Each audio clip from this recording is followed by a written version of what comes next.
So now we're getting into the advanced section of Solidity, starting with units. So we have common units, which are Wei, Gwei, and Ether.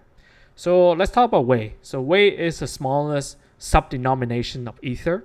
1 Wei equal to 1 unit inside Solidity. So if you do some calculation and you put 1 inside there, that's 1 Wei, or just 1 unit, right?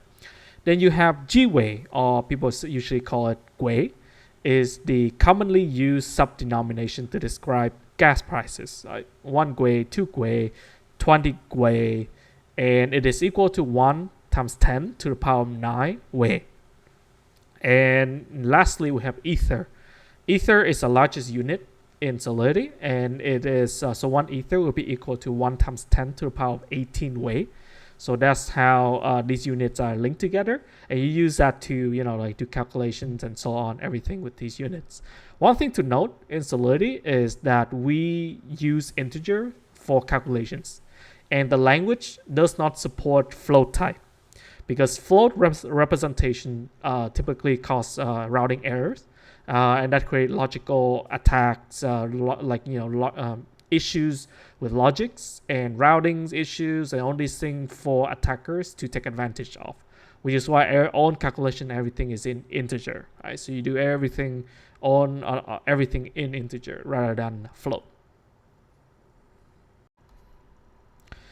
Next, Solidity also support time units, and these time units are super convenient when you want to work with anything related to like a period, right? Like for example, you have a staking contract that will open after for example, like 30 days, for example, right? So you can do something like that, and so on, right? So you can also do the opposite side, which is you also do something with seconds.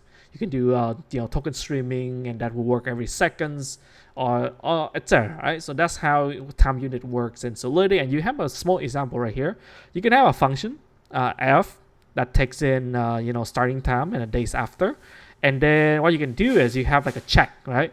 This thing there's like a conditions. The block timestamp currently has to be bigger than the start, right? The timestamp at the start, and then plus how many days after, multiplied by 1 days, right? So you think about 1 days.